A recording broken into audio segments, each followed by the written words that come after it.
How are you, brother? You okay? Roland. Hello. Oh, nice to meet you. What's your name? Roland. Roland. I haven't had that name in so long. Really? Yeah. I'm Roland. like 30 years too young for my name. Roland. What's your name? What's your name?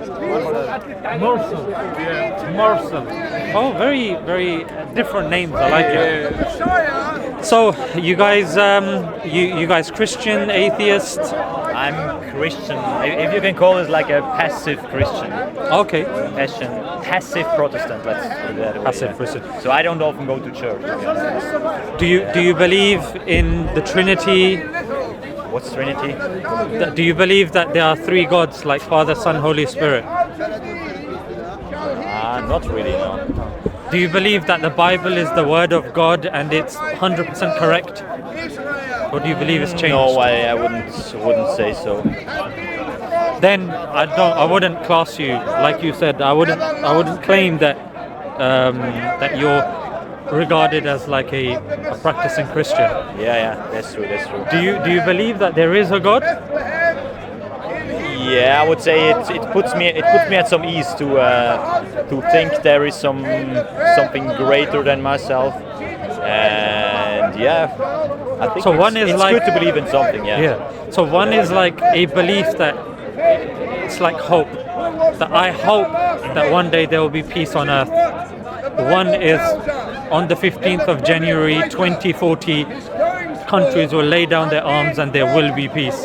So the difference between the two is one is something that is supposedly based on some form of evidence, because it's a precise claim, and the other one is like a feeling. Yeah, it's like a subjective kind of thing. Would you say your belief in God is backed by evidence, or would you say it's just hope, feeling, to be honest. Yeah. So do you believe, when you look at the universe, how do you believe that the universe came to be? I believe in the Big Bang Theory. So when it comes to the Big Bang, what caused the Big Bang? I don't know. You don't know. And I'm sure you're aware that even Big Bang itself, it's dependent on something, right? Yeah. And that thing that it's dependent upon is also dependent. Yeah. So there's a chain, right, of dependencies. So logically and rationally, there has to be an end to that chain, and the chain has to end at an entity that is independent. Yeah. You with me so far? Yeah. You with me so far? Yeah. Yeah. So in other words, you're dependent, I'm dependent, the tree is dependent, universe is dependent, Big Bang is dependent. The question now is, there can't be an infinite regress, meaning it can't go on forever. There has to be an end. The mere fact that we are dependent beings and we depend on something means there has to, by necessity, be a necessary or an independent existence. Make sense? Yeah. And this independent existence that we all and everything depends upon has to be one. And you're more than welcome to say, give me some evidence for this, so that if you're happy, tell me you're happy. If you're unhappy, tell me to unpack it a bit more. So would you say that this independent necessary existence is singular or plural? Singular. Singular, yeah? Yeah. Would you say it's independent or dependent? This singular existence. This singular existence. I don't know. There's like, what you mean is basically there is, everything must have originated from something. From that thing, yeah. From that thing. Yeah. What's your view on that? What's your take? My take is that you can come to an answer using logic and using philosophy and using common human experience. So when a person acknowledges that everything is dependent can't exist in isolation. Dependent on what? You have to depend on something that's independent. You can't have an infinite chain of dependent things, right? Unless it's a circle. Unless it's a circle. It's a circle.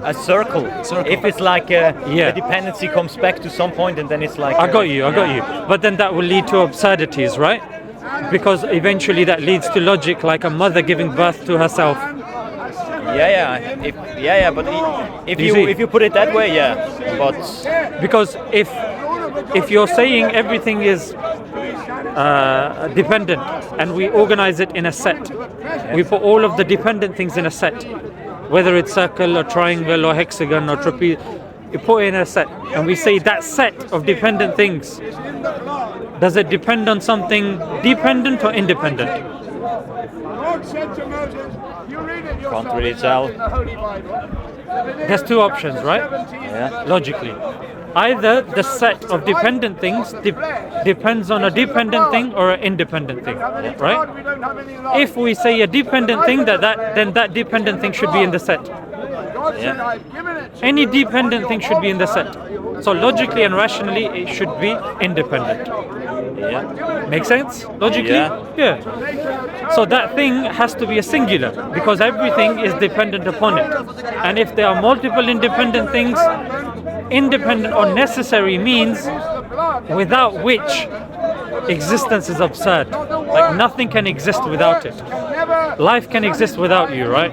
Life can exist without me. It's sad, but we like to think, life would stop, but it's unfortunate. But a necessary existence, by definition, means that life or existence becomes absurd. Things cannot exist without it. You're left in an absurdity.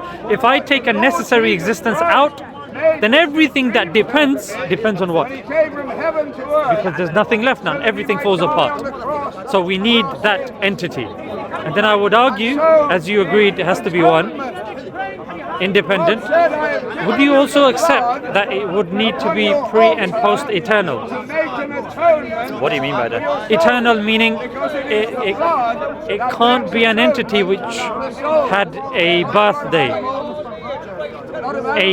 a start date, and it doesn't have an end date. Like there's no birth and death. It's eternal both ways. I'd say so, yeah.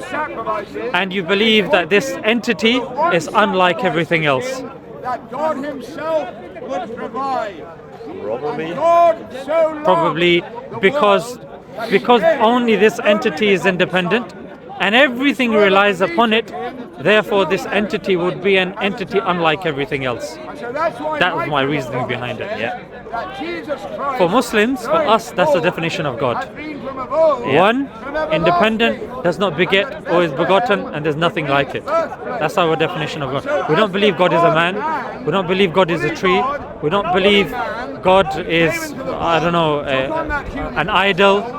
We don't believe in these things about God. We believe God to be the criteria that I said. And would you accept that this entity, this being, has power?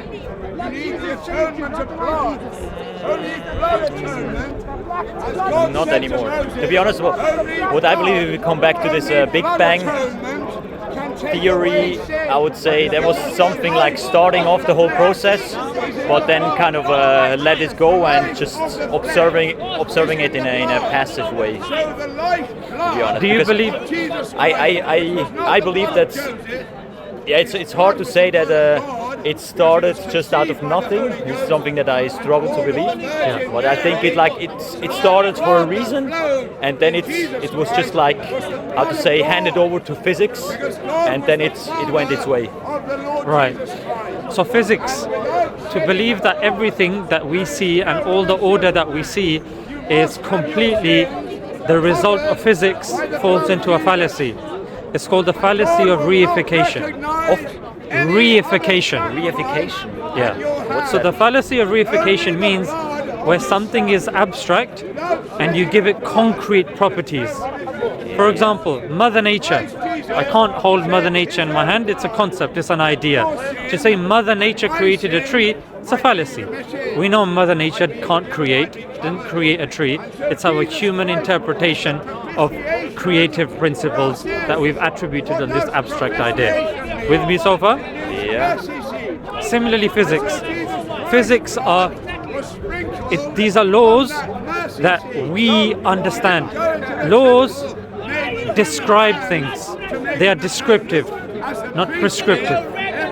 For example, the law of arithmetic tells me what's in my bank account. It doesn't create the money in my bank account. You see? Yeah. So similarly, because I know Stephen Hawking, his book distilled to this point that gravity created everything, which again falls into the discussion that we're having. That gravity doesn't create. It's benign. Yeah, it just does.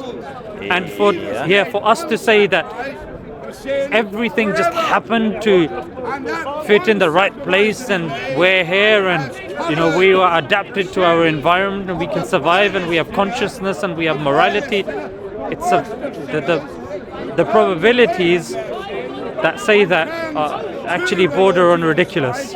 Yeah, but if you imagine the universe being infinite, then it's like it's more than probable that we are here and having this discussion right now. But that's if you believe the universe to be infinite. You don't. You don't believe it's infinite? No, you don't, because the Big Bang. Yeah, because the Big Bang is the start of time and space. There's no time and space before the Big Bang. Yeah, there are certain models like the oscillating model or this or that, but they have no evidence. The only evidence-based theory that scientists have to go on is the Big Bang theory, which is based upon, redshift and cosmic microwave background radiation and all of this, which is tangible, evidential things that we can measure. So the Big Bang, as we know it, was the start of everything. So for us to believe that there's an eternity, the mere fact that a person believes in the Big Bang means that they are rejecting the steady state model. Yeah. So that means there's no eternity according to that model. So you have a finite amount of time that you have everything that's come in a certain organized, coherent, complex fashion. It's like, how to say, it's infinite in a way what we can observe. What do you mean by that? It's basically you'll never be able to observe the whole universe because its expansion is faster than what we can observe. Can you say that certainly? Sorry? Can you say that certainly?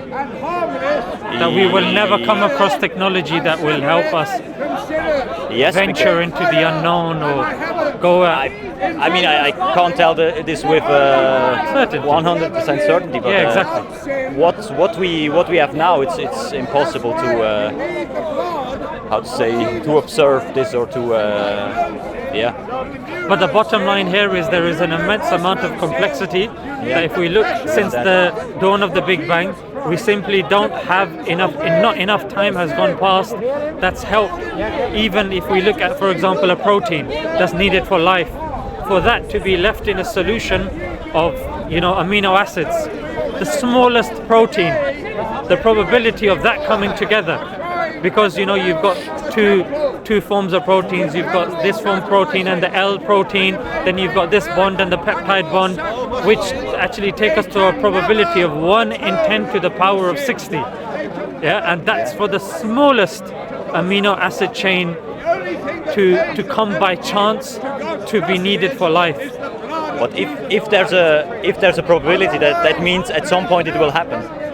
If you give it enough time and enough. But that's my argument. That when you're looking at all of these probabilities of, say, a hemoglobin, a red blood cell, an amino acid, a lysosome, the cell membrane, the nucleus, and then carbon, and then the balance of the atom. When we're looking at all of these, the probabilities become ridiculous to such a degree. They say even when the Big Bang happened and the expansion and the contraction force had to be between 1 in 10 to the power 55.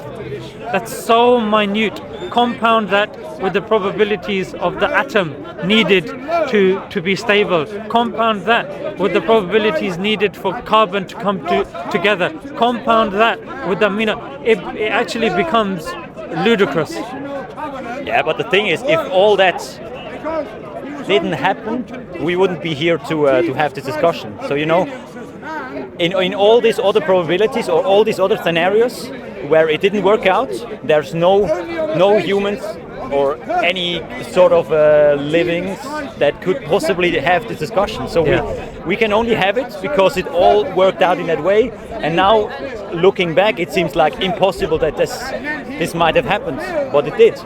So the analogy and the example of that is a man is standing in front of a firing squad. Yeah. the 500 people with a Beretta, yeah, and they're firing at this guy. Yeah. All 500 people miss. All of them.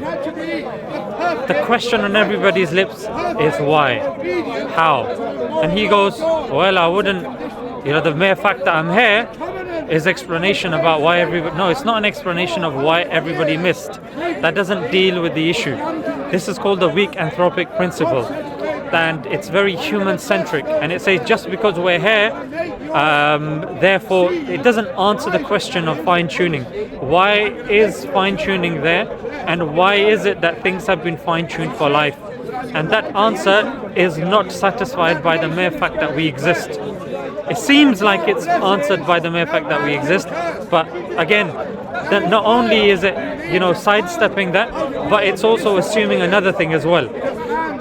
It's assuming that there was a natural selection when it comes to the universe, and there's absolutely no evidence of that. That there were multiple try-ups, that things happened multiply and it failed once, and we have found evidence that the universe tried to start up a couple of times and it failed. There are remnants. No evidence for that whatsoever. But just because there's no evidence doesn't mean it didn't happen. Absolutely, it didn't happen. But for us to have a coherent and a cogent conversation, it makes sense for us to give preference and priority to evidence before non-evidence. Wouldn't you agree? Yes, I do. But I mean, and we're going here with the evidence that we're going with. We're going with the Big Bang theory that you've said, which also relies upon something independent. And that's a philosophical argument. We're going with the theory of cause and effect, which without it, we simply don't understand anything. And even when we look at the law of non-contradiction, when you're thinking of a circle, when the cause is the cause of itself, so we're leading to contradiction. So it makes sense for us to resort to something else from our experience, that we come from something that is independent. We come from something which is more powerful than us, that is more intelligent than us, that is more wise than us. I'll give you an example. By definition, did you want to say something before I move to that? I just want to, of course. Okay. You can finish first, okay. And I'll ask you afterwards. No problem. So, power, if there's power in the universe and there's power with us, power by definition comes from something that has more power. That's just how power works. Intelligence comes from something that has more intelligence. Wisdom comes from something that, of course, firstly has wisdom and has more wisdom. Yeah, so when we apply all of this to the independent being, the necessary existence, I'm interchangeably using these two terms. I'll stick with independent existence for now, yeah? So this independent existence, we can agree has power, intelligence, wisdom, oneness, all of these things that we discussed. Would you agree with that before we move on? Yeah. Would you say and would you agree that it is not befitting of wisdom to create something for no reason and purpose whatsoever? Yes, say it again. Is it a quality of wisdom to create something for no purpose whatsoever? I don't know. Reflect on it. I'll wait. I'm not pushy. I have to say, I don't actually want to get on a point where we agree. I just wanted to know, like, in your opinion, how did everything come to existence? Like, what is your opinion about it? Right. I just want to understand where you're coming from, basically. So the argument that I've just posited for you is pretty much the argument that I would use to demonstrate, to prove that indeed there is an entity.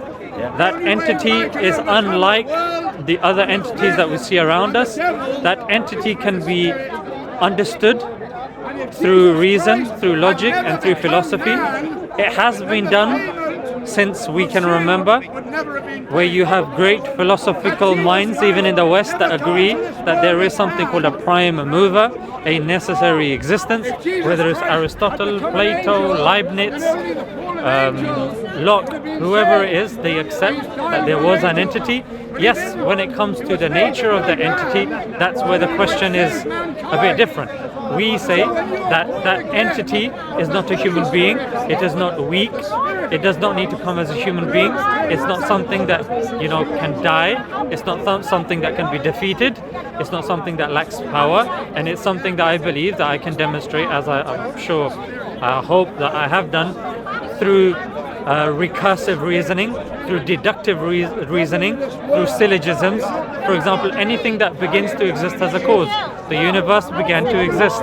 Therefore, the universe had a cause. And that cause in itself, if I use another syllogism, or if I use other argumentations, whatever angle you want to look at, you want to look at the angle of fine-tuning, you want to look at the angle of philosophy or logic, we come to the conclusion that there has to be a creator, that creator is singular, and that creator is wise, that creator sent revelation. That revelation can be demonstrated and can be proved. And the creator also sent prophets as well. We believe the Quran is preserved. We can prove this through manuscript evidence, through a live language, and through memorization. We believe the Quran has internal ways of critiquing it and proving that it is from God, similar to the scientific method of falsification, that in order for you to prove a theory, you first try to falsify it. That's the falsification test in science. We believe you can do the same falsification test in the Quran. In the Quran, it says that had this book been from other than God, Allah, in it you would have found a lot of contradictions. And you don't. The Quran is cogent, it's coherent, and it's relevant even 1400 years ago. It has morality and morals that are in line with the morality of our rationality and logic and reasoning of many stable cultures. Even when you look at, for example, the Prophet himself, when you're looking at external criteria, you can prove that the Prophet Muhammad, peace be upon him, was indeed a prophet through the argument of elimination. Yeah, did he lie? What like this individual that claimed X, Y, Z? How can we prove what he was? Was he a liar? Was he a soothsayer? Was he, someone that was after women? Was he, deluded? Was he possessed by a demon? And all of these things. And I can prove using all of these things that it's none of those. That leaves the inference to the best explanation that he was indeed a messenger of God. And I believe that when you're looking at the criteria and the evidence and the quality of the evidence that Islam gives compared to, say, other faiths, I think it's head and shoulders above the rest. And that's where you can interrogate me and you can ask me with regards to certain things what our evidence is, but I just gave you an overview. What I would like to know is, like, when I say I believe in Big Bang Theory, how do you think it all started? Like, there's an independent entity, as you said, but how did it start in your opinion? Yeah. So what we believe is that Big Bang and God don't contradict each other. Yeah, I agree. And even Charles Kingsley, who was a colleague of Charles Darwin, and Asa Gray, who was also a contemporary of Charles Darwin. They were both Christians. They believed in God. They also believed that evolution theory did not contradict God. Charles Kingsley, to such a degree, he actually said that I don't believe that this theory cannot be reconciled with God, in the sense that maybe God utilized this mechanism to create everything. To such a degree that Charles Darwin liked his explanation so much that he used it in the second edition of his Origin of Species. In fact, the Big Bang Theory actually originated from somebody called Georges Lemaitre, who was actually, some say, I think, a Christian priest or a pastor. So even Newton was not somebody that disbelieved in God. Just because he formulated gravity, he didn't say, aha, I have gravity now, I don't need God anymore. So all of these, evolution, Big Bang, laws of gravity or motion or whatnot, these are all mechanisms. Then one category, God is a creator of mechanisms. So we believe that these mechanisms may be in place, but God was involved with these mechanisms. Yes, he had these mechanisms, but he was involved. He wasn't just somebody that, just like you put the bicycle upside down and you do it like that, and then you leave it, and then the wheel keeps spinning. We don't believe it's like that. We believe God is actually being involved. Yes, there are mechanisms that He's put in place that we use to kind of understand things, but there is also a metaphysical understanding that's underpinning these things as well. So you've got the metaphysical alongside the physical. Okay, so you believe that this independent entity, let's call it God, is still like actively shaping Absolutely. us and also the world around us? Absolutely, yeah. We believe He's actively involved. We don't believe He's hasn't let us to our desires or whatnot and just left us. Because firstly, by logic, if we accept this notion that this entity is wise, then it does not follow from that acknowledgement and acceptance that creator would just leave us with no guidance whatsoever. I would say by extension there would have to be revelation and prophethood where God is speaking to us, because we believe life is a test. So He's not going to come down and say hello. He's going to send a prophet, He's going to send revelations, but then we can prove using our rational faculties which revelation is indeed from God and which is fake. I have a question.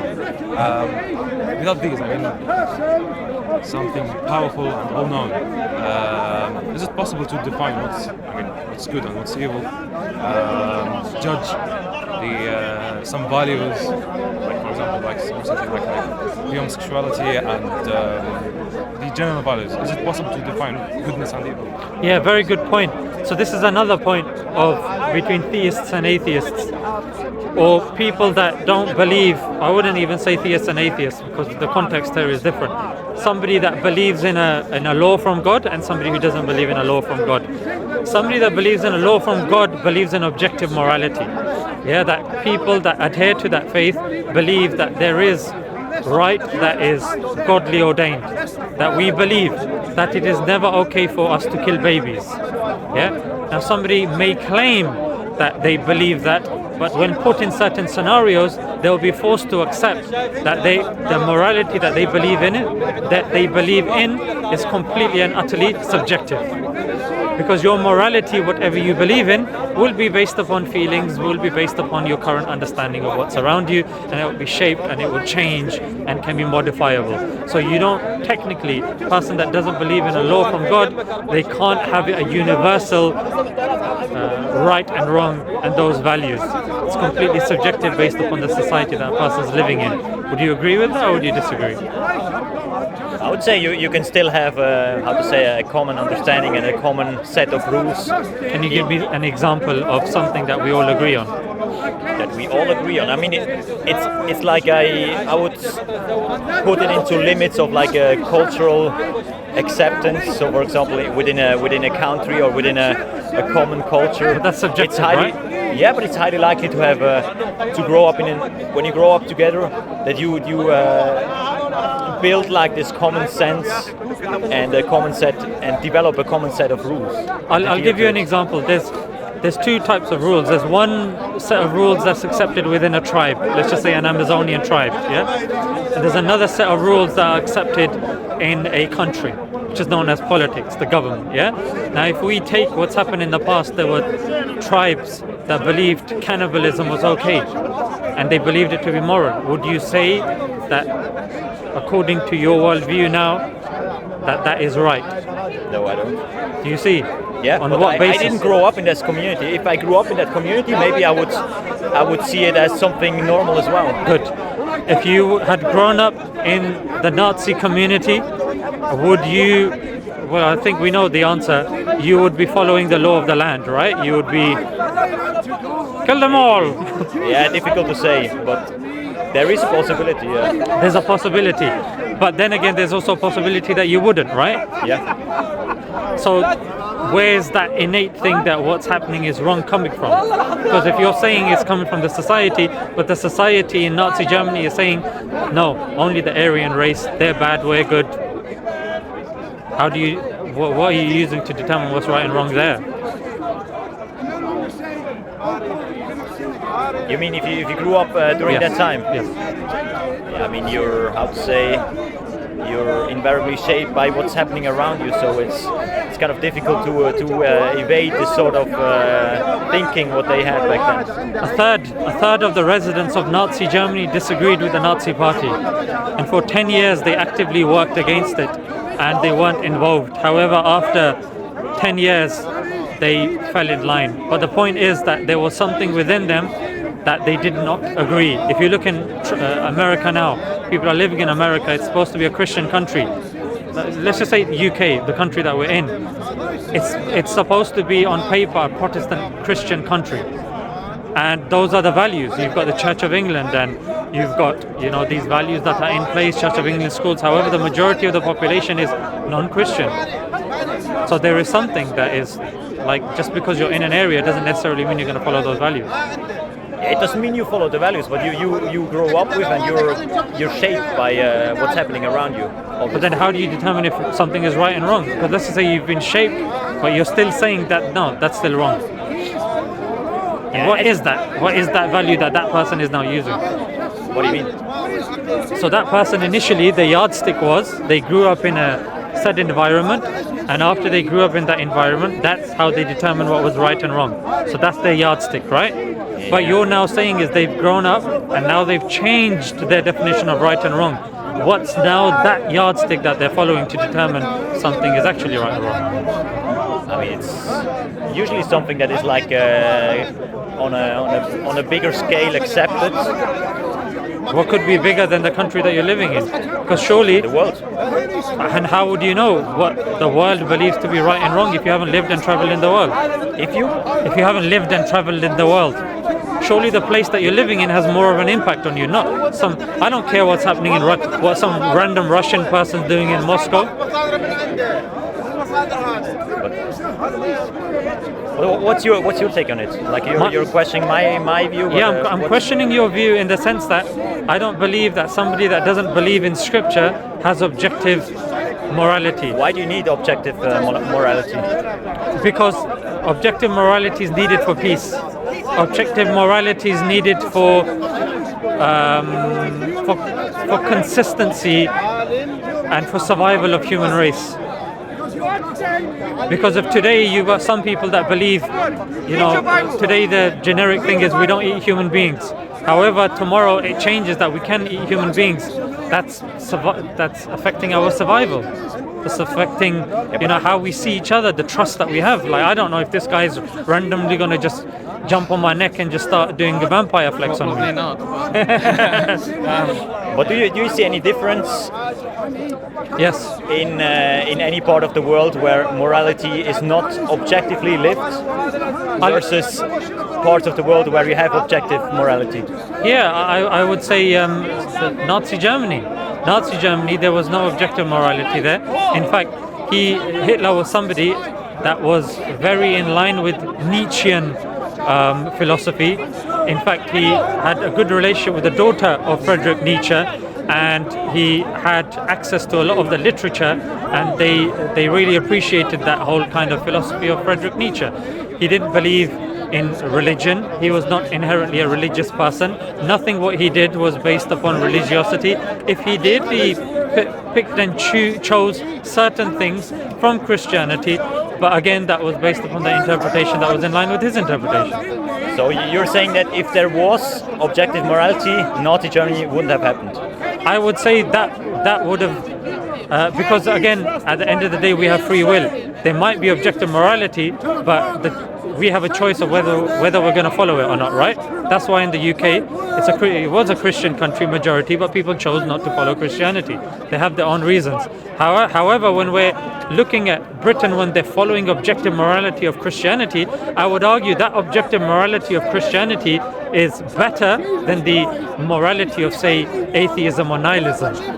I would say that would give more fruit. You'll have a more fruitful society if you're following Christian morality. I would obviously argue Islamic morality is better, because when you're looking at Christian morality, there are certain problems in there as well. Yeah, that there are certain issues, and when you're looking at the Old Testament and moralities that Judaism derives from the Old Testament as well. And there are definitely a lot of problems that we have. So it can also have a negative impact as well. I don't deny that. But on the whole, generally speaking, compared to nihilism and what comes out of, no purpose, there's no, we're just going to be dust and just do what thou wilt. This mentality is problematic compared to if a person has a creator and they're worried about being judged, etc. Is your opinion that you would say people that believe in something has higher morality in general than people that believe in like nothing or atheists or something like that?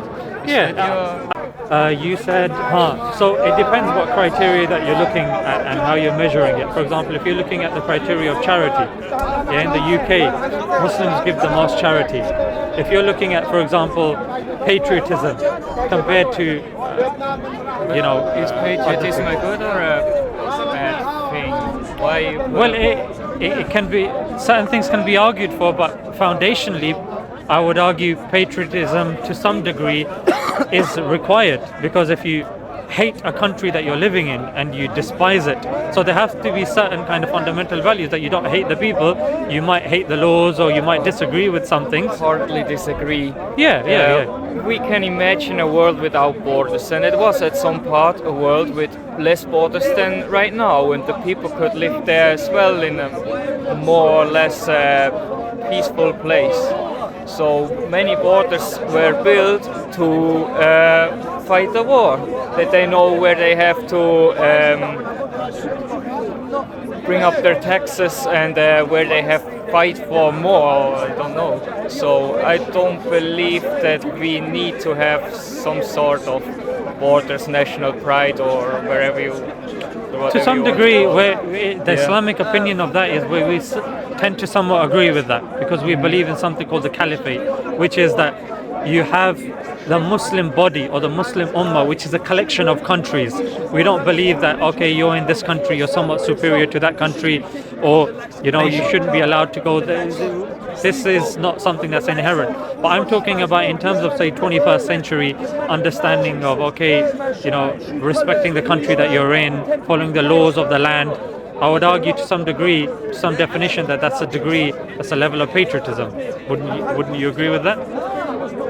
I would agree with most of it. I see the point also with following the law, but I'm not every time sure if following the law is the morally best thing you could do, or if it's ethics when you just follow the law and nothing else. I think the law is not for everything. So let me ask you a question then. How do you determine if something is right or wrong?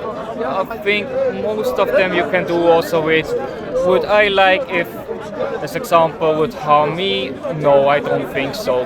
Many things could Let's stick with that principle. with empathy. With? Empathy.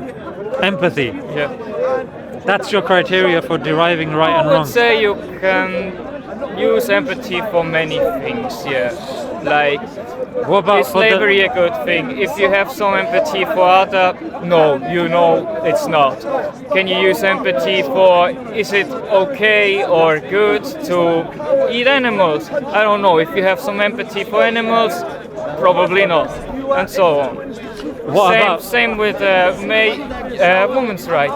If you have some empathy with women's, I would say no. You want women's rights too. So you said for a lot of things you can utilize empathy in terms of a moral compass. What about the rest? Can you make an example, please? Yeah. So you said you can use empathy for a lot of things. Yeah. A lot means not all, right? So You're that right. means that means that there are things that you would not use empathy for. So my question now is that how do you determine in that realm where there's an absence of empathy, how do you determine if something's right or wrong? I don't know. Maybe if you can help me with a specific example. I wouldn't know because that's not my criteria My criteria isn't empathy. That's your criteria. So if your criteria is that, look, like how other people feel, if I feel bad, then they're surely feeling bad as well. Personally, I think this criteria is very wishy-washy. Yeah, I'll give you an example. Yeah, please. As a friend, I can be very touchy-feely sometimes. Like I'll be like, hey, yeah.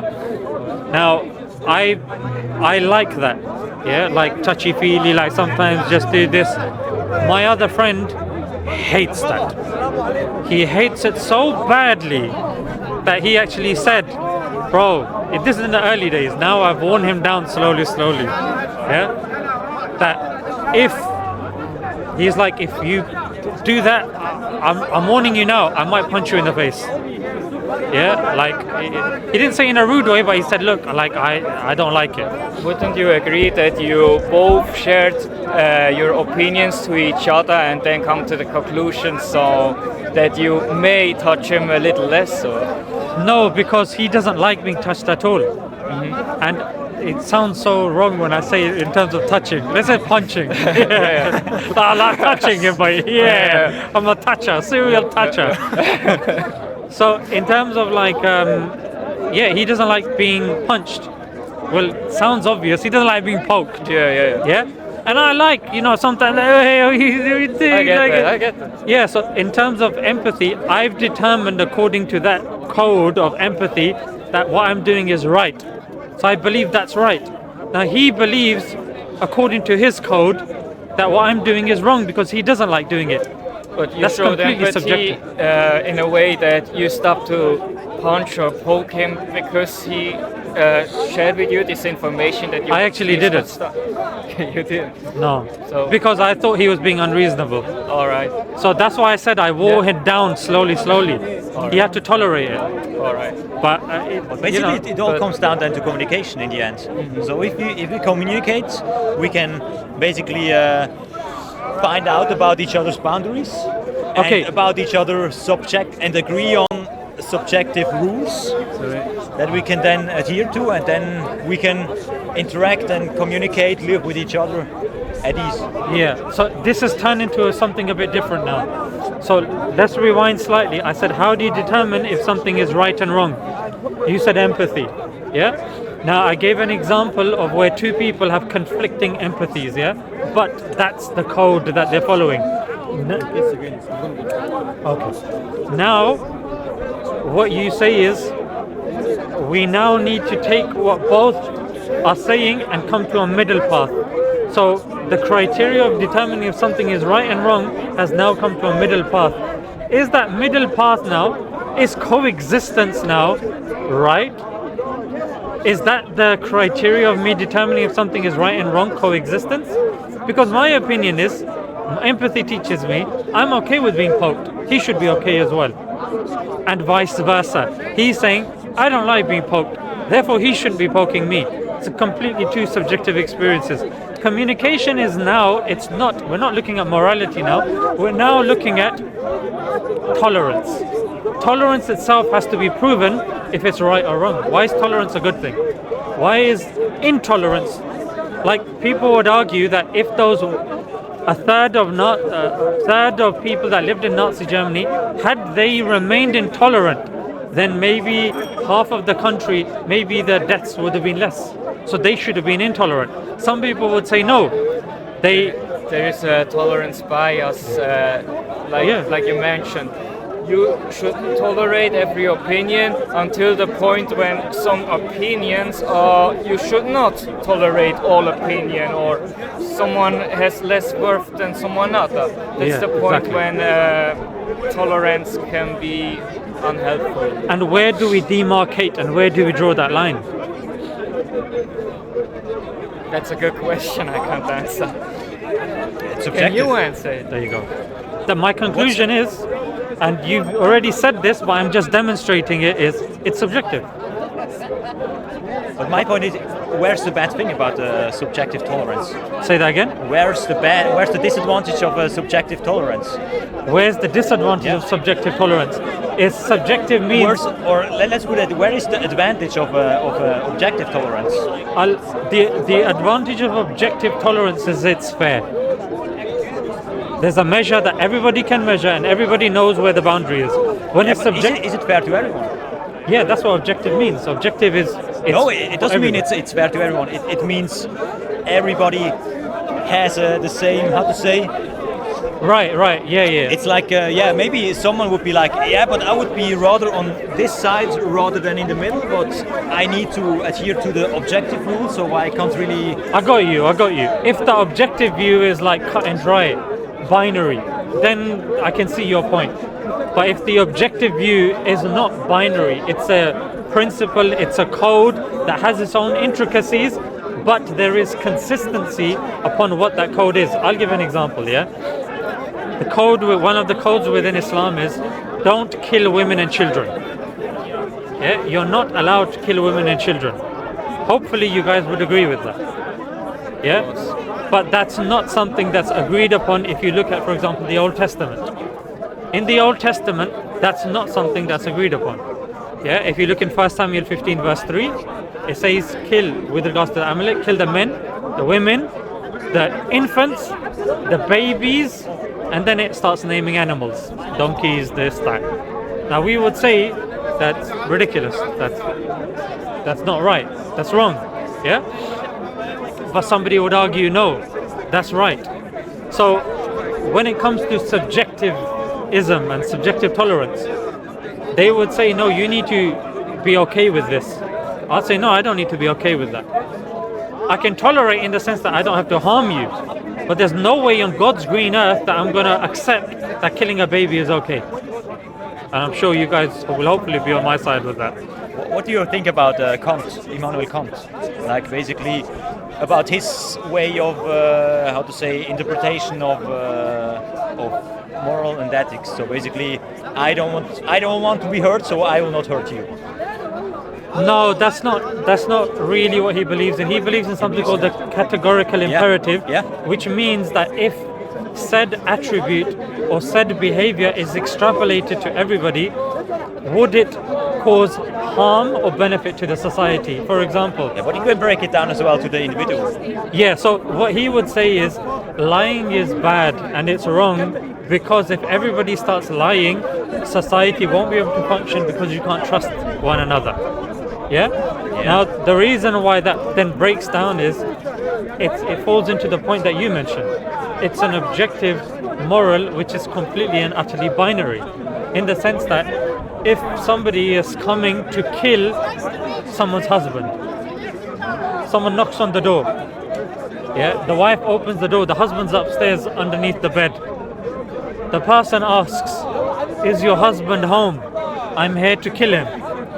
According to Immanuel Kant, she can't lie.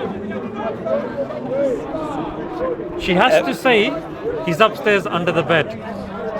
I know where you're going. I know where you're going there. Yeah, I'm not going. I've already gone there. I've already arrived. In that kind of world, the killer wouldn't even want to kill the husband. That's my argument there.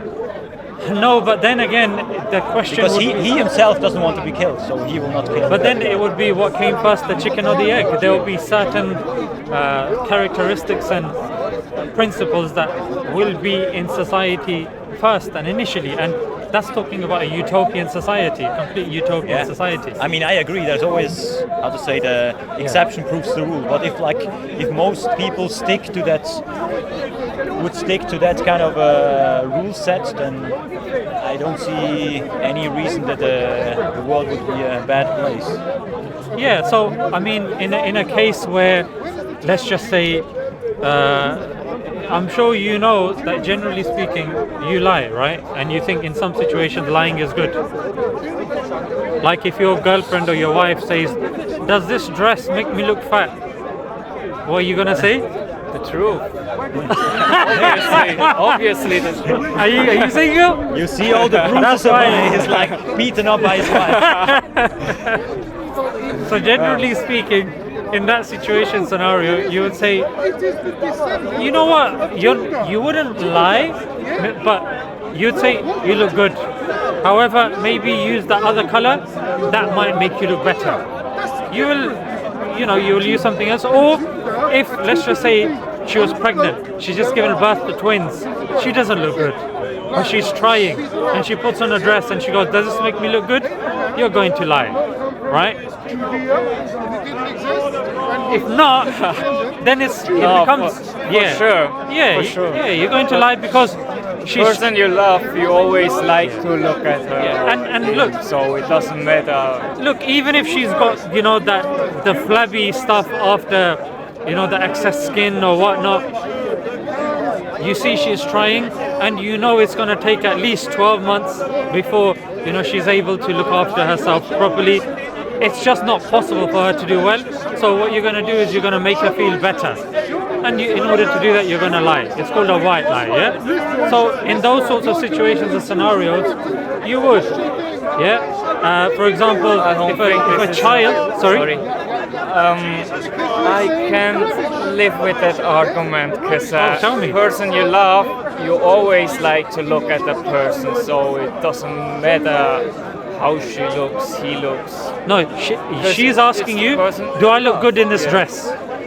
Are you going to say no? I get that. The second part about after pregnancy or so. This is So that was a more detailed example in the sense that some would argue, well, does this dress make me look fat? You could argue that maybe I can lie, or I don't need to lie because she needs to know the truth, blah, blah, blah. But pregnancy was an example that she absolutely has no control over her situation for the next 12 months. She's not going to look the best. Yeah. However, post-mortem depression and all this sort of stuff, she needs encouragement. Encouragement, by definition, means you're going to have to bend the truth, i.e. lie. You're welcome to challenge that. No. Yeah. You're welcome to challenge that. I'm willing really to. Not. Yeah.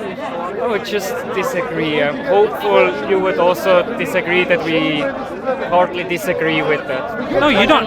You don't have to agree with it. I'm just saying that in that situation, I don't think I'd be alone in assuming that somebody would do that. Would do that in that scenario and situation, because somebody that's gone through that situation. You're saying in no situation you would lie, right? No, that's not what I said. So you would lie? Just, I think this is a situation that most likely not gonna happen. It's like the example with a murderer who wants to step down the husband from a wife. I think it's a situation that's a little made up. So I think maybe you guys. Which country are you guys from? Switzerland, yeah. Switzerland? Yeah. I think you guys are living in a utopian Switzerland. This is London, act. How? In what way? People be getting stabbed up over here. So the scenario of someone coming and saying, I'll give you an example, a scenario more close to home. You got a phone. Yes, I do. Oh, you got money in your bank. How much money you got in your bank? Come, let's take it out. Are you going to tell him, actually, I've got £12,000 in saving that I'm using for my unborn child? Are you going to do that? That should be more close to home. Yeah, but no, definitely not. You're going to lie, right? Of course. You can just like I refuse to answer. I don't think I have to lie. I just say no. You know when someone's got a knife and you're refusing to cooperate with that person? Look, there's some friendly brotherly advice. If someone holds a knife, don't start. Where are you driving at? Where are you going? Yeah, my point is that Kant's categorical imperative, it's not practical in these scenarios. That's what I'm giving. I'm giving you scenarios. But there's nothing as absolutism. So there's a theory and there's like real life. But if you live, but coming back to London, you were saying that we live in a utopian world. If everybody believed in London what you believe, do you think London would be a better place? Yes. Why? Because if we share universal common values, bear in mind, and I have to reiterate this again, just because someone's believing the same thing as you doesn't mean that they're now going to be a better person. Believing in something means that you've been given a set of rules that you accept upon. Now the next point is, are people following those rules? Who's choosing to follow those rules? So that's a different kettle of fish. So it's not as simple as if everybody followed what I followed, would it become a better place? If they believed in it and followed it, yes. If they believed in it and didn't follow it, no. Because at the end of the day, it's action, right? At the end of the day, it's action that determines who we are, not what we say only. Yeah, totally agree with that. Yeah. So that's what it comes down to. And compared to our subjective experiences, and empathy completely changes. If you've just had a child and you see a charity giving you a poster and you see a child there without a father, you're going to feel more empathetic in that situation. Why? Because chemically you're more inclined to feel something, an affinity towards a child in a similar situation to your child. You see your child in that child. That's generally how it is. So when it's subjective upon, and can that subjectivism change? Yes, society can manipulate it. Certain political figures can use media, propaganda to brainwash you into believing said group is a bad group, or black people are bad, genetically they're bad, genetically they're this, genetically they're that, and you guys are the superior ones. Ethics and morality is applied before it happens that media is controlled by some sort of people or so, it wouldn't even happen, isn't it? Sorry, say that again? If we apply the logic of ethics with previous, like that's not happened that some media is controlled by, for example, right-wingers or so, it would not happen, so we wouldn't be manipulated. No, because in that scenario and situation, a person doesn't understand how the media conglomerate or the field actually works. Media works through funding. Media works through funders. And depending on who's funding a said organization, this particular organization, that person will have influence over that organization. That Or the person, government, like on the in government. Switzerland or the UK. Absolutely, yes. For example, in Switzerland, It's not. in Switzerland, you guys have banned minarets. Yeah, minarets of mosques. That's unheard of in the rest of Europe. Yeah, it's in fact empathy-wise, it doesn't. For me, it doesn't make any sense. For me too. For you, it doesn't make sense. Maybe for you, it doesn't. I don't have an opinion on that. Yeah, like if there's a minaret there. Okay, does the church have a minaret? Yes. Mosque has a minaret? Yes. But you ban the mosque one, you don't ban that one. So there's inconsistencies in there. Wouldn't you agree that if you have some empathy for the people who would like to use a minaret, they will have a minaret? Yeah. So that's what I'm saying, that the people, because I know I went to Switzerland, very beautiful country, very nice country, and maybe I come there, you can show me around. Because I know when you go as a tourist, it's like London. When you watch vlogs and stuff, you're shown certain parts. But when you're actually there with locals, you see the proper areas. Sure. And I know Switzerland is immensely beautiful, but not everybody knows where to go and how far it is and which airport to go to and blah blah blah. They will do that. Yeah. Are you from Kuwait. You're Kuwait? Yeah. So the thing with Switzerland, I know you guys have cantons as well. Yeah. And cantons you've got. So it's a different form of democracy and a different form of agreement and coming to a thing. And again, is empathy involved? Is morality involved? And when we're talking about morality and this and that, it's Kant's categorical imperative being understood that if you've got certain minorities, how much rights should they have? Should they not have?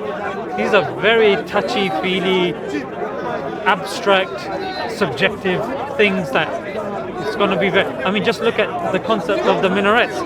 Nowhere in Europe, nowhere. Only in one canton or all of Switzerland. I think it's all of Switzerland. Yeah, all of Switzerland. So one country has decided this in Europe. So, and like you said, you're still using and you're trying to be consistent with your empathy, and you're saying that look, I would probably stick with consistency. I would say look, let's look at fairness, not even empathy, because empathy could lead to something wrong. Like have empathy in this rapist. I think that if somebody is, causing harm to children and stuff like that, my view that's predicated from religion. You're fiddling about with kids, you don't deserve to live. But then some people would say, no, we need to have empathy with that child molester and this and that. And I think it becomes very murky. When human beings, we can be manipulated by governments, we can be manipulated by ideas, we can be manipulated by academics. For example, there's a fallacy called it's called the fallacy of, it's when you're looking at academics and scholars and professionals to prove your argument. Oh yeah, I know that. You know, I mean, So basically, when you say you are a professor or something, then I will read that article and say, oh, it was written by a professor. It's a I think source. It's like authority. appeal to authority. Something like that. Yes, the appeal to authority. So as human beings, I think according to the Milgram experiment, it proves that if someone in a white coat tells you to do something, because in the Milgram experiment, I think it's the Milgram experiment, that a person in a white coat told people to electrocute people, and they noticed that if someone in a white coat told them to do something, they were more likely to accept and acknowledge that person.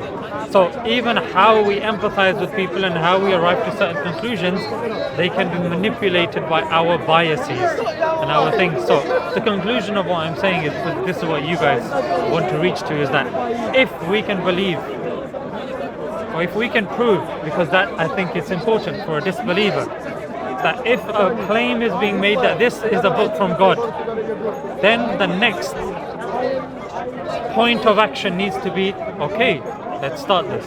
How can we prove that this book is from God or not God? Because if we now prove that this book is actually from God and that prophet is actually from God, then by extension it follows that what they're saying is from God.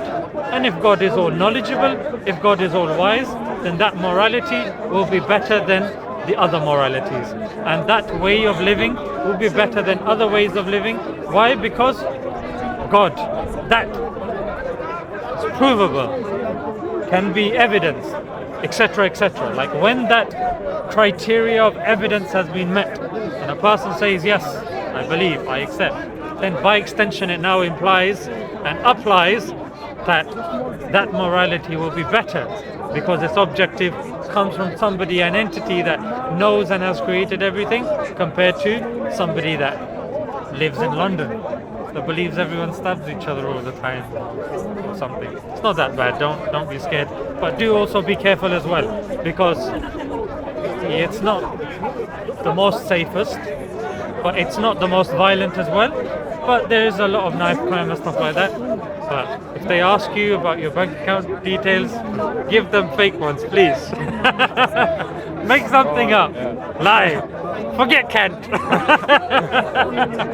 Forget that knob. Forget that German muppet. But yeah, so that's why I would say that that's why the discussion and debate should be, and that's why we had that discussion at the beginning about evidence. What's your criteria of evidence?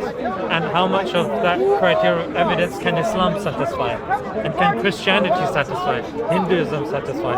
And then you, using your own faculties of logic and rationality and reasoning, come to your informed conclusions. And there are certain things that are universal. For example, the 3 laws of logic, the law of identity, excluded middle, and non-contradiction. They're universal logical laws that we need to survive.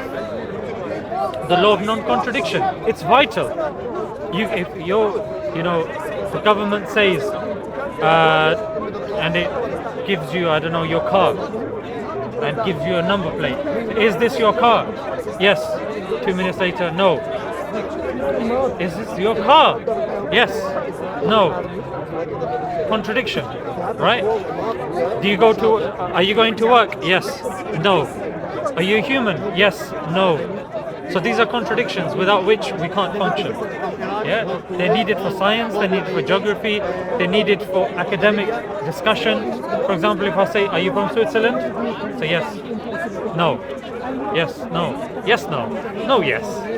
either you're from Switzerland or you're not. You can say you're combined, you have combined nationality or this or that. That's a different thing. Yeah, but contradictions, they don't work. So there are certain fundamental things that we can use in argumentation that we can determine if something is coherent or not. For example, as Muslims, we believe our concept of God is coherent. And if something is to be followed, an entity is to be followed for eternal salvation, then that entity has to be logically coherent. Now, for Christianity, they believe that one of the things of salvation is the Trinity. The Father, the Son, and the Holy Spirit, they are three, but they are one. Now that, they believe, is not coherent. It's not logical. It doesn't make sense. But then they say, that's God. God is not supposed to make sense. So then we say, then how is it fair for somebody to be judged on a criteria that doesn't make sense? How are you going to accept that criteria? And they say, you have to have faith. Circular argument. How can you have faith on something that you don't believe in? You see, it's a contradiction. You see? So, for example, believe in Jesus. But I don't believe in Jesus. No, but you have to believe in Jesus to believe in Jesus.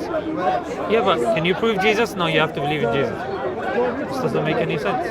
Do you see? You with me? Yeah. Don't make sense to me. So yeah. So it doesn't make sense to me either.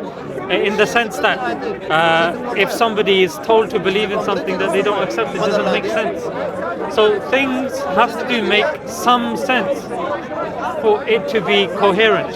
And that's why Islam is the fastest growing religion, because it makes sense. It gives solutions. It gives answers. And looking and taking it into totality, you realize and you conclude it must be from God.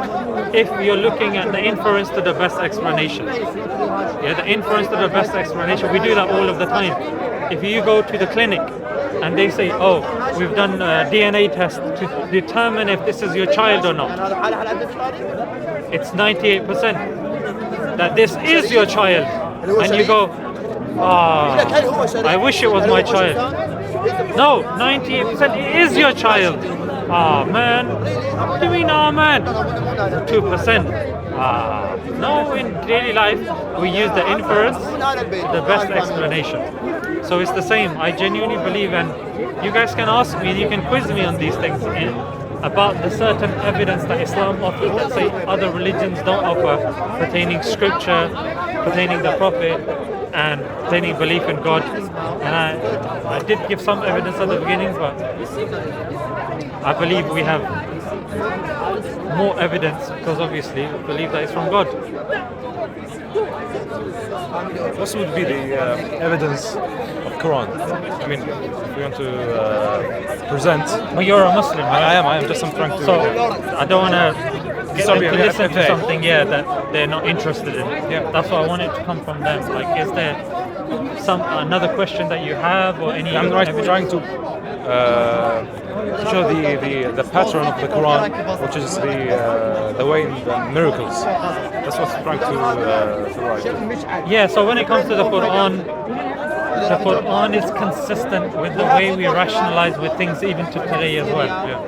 Yeah, like I said, there's a falsification test in the Quran, which is the contradictions. The Quran says that had it been from anything other than God, in it you'd find a lot of contradictions. The Quran doesn't have contradictions in it.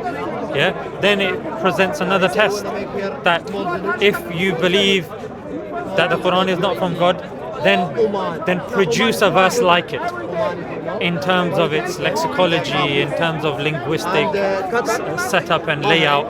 So it provides certain challenges that haven't been met with. And non-Muslim scholars like Angelica Neworth, who are scholars, say that, you know what, no one's met the challenge of the Quran even till today. Then when you look at prophecies that have been mentioned in the Quran, because prophecies is a way of determining if someone is from God or not, because like where you get your knowledge from. You claim you're a prophet from God, then show me and prove that what you're saying is not something that can be determined by another regular human being. And the prophet's prophecies in the Quran and his sayings have consistently come true. Not a single one of them have been proven to be false. Whilst in other faiths, you can find and clearly identify prophecies that were false. Then when you're looking at the practicality, the preservation of the Quran is the only preserved book from the ancient religions. Surely if a book comes from God, it has to be preserved. The Quran is preserved.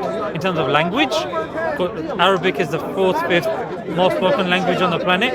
In terms of memorization, Quran is memorized from cover to cover by children as young as 6. And if all the religious scriptures were burnt, if there was a war and everything got destroyed, God forbid, nuclear attack, then Quran would be the only scripture that would be written word for word, because it's memorized. So there's an oral memorization, and we have manuscripts that date to the time of the Prophet that are in line and accurate and compared to the manuscripts that we have today.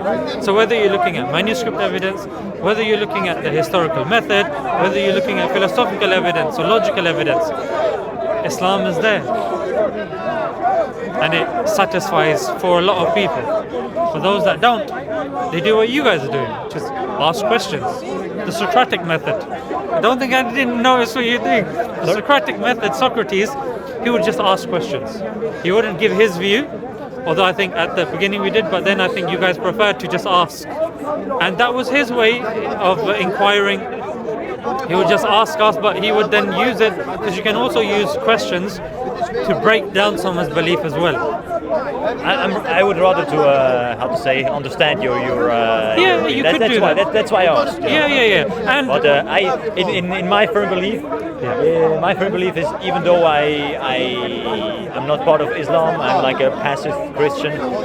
I believe that still we can have like a lot of common values, a lot of common ethical standards that we live for, and that's why, in my opinion, we don't need to agree on Islam or any other religion, as long as we have enough ethical values that we agree on, then it's okay to me. But I wanted to go because I feel kind of cold. Okay.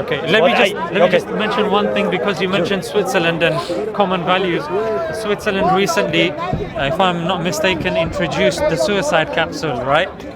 I think they didn't introduce it, but it's legal. Still in beta mode. It's legal in Switzerland, yeah. So there are certain things, of course, like in terms of what you're saying, I just wanted to address it, like in terms of our common values. Common values would be, Islamic common values are, Islam believes in and came to preserve 5 things.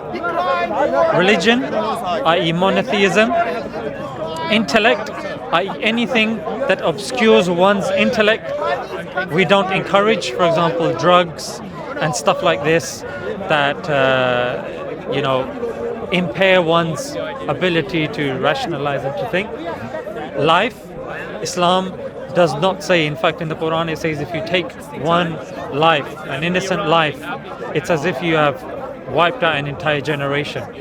Yeah, despite what certain people and things and what's happening, the scriptures say you don't kill people indiscriminately. You don't take the law into your own hands. You're not a vigilante people. If you're living in a country, you need to follow the law of the land. If the law of the land is going against your ideals and your things, then you move from there. Simple as that.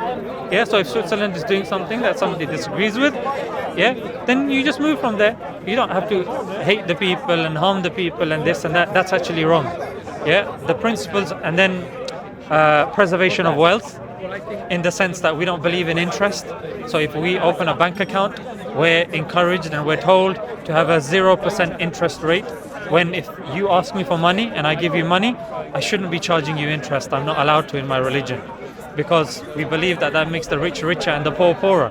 It's actually detrimental for society and has more negatives than positives. So we deal with things out of riba. We call it interest, which again is not against Switzerland values. Like if someone opts, not to have interest, I don't think it's going to harm, Switzerland. In fact, it's going to harm you as friends. You got a Muslim friend, like you ask him for £100, he gives you £100. and then let's just say you give it back to him after 5 years, that £100 hasn't turned into £500. £100 is £100 with him. Like, that's it. Yeah. And then the other thing is preservation of family lineage. Like, we don't believe in adultery. We don't believe in using and abusing women. We believe that if you are to have a relationship, you're of course encouraged to, you're allowed to, and you get married, because in marriage there is a contract, and you follow that contract, how you're going to treat your partner. You can't just marry them one day and then just divorce them and discard them, and they're left with a lifetime of depression or whatnot. We believe you can't just use and abuse people. We do believe in the harm principle as well. But we believe that the inputs of the harm principles comes from God, because you mentioned Kant's categorical imperative, but another form of morality is utilitarianism of J.S. Mill as well, John Stuart Mill. They believe in the greater good for the greatest number.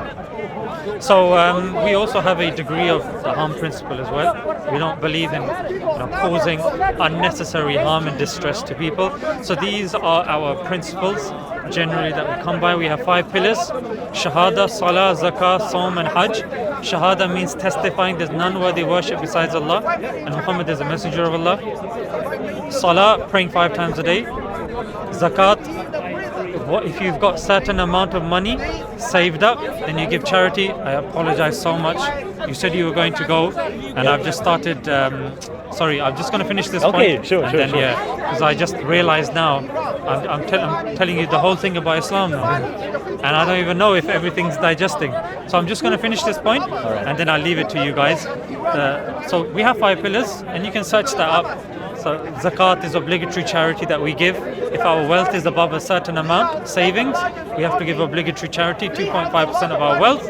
We fast in the month of Ramadan, which is the month now. We're fasting. I'm a bit thirsty. Could do with some water. So hopefully in about 1 hour I'll be able to drink some water.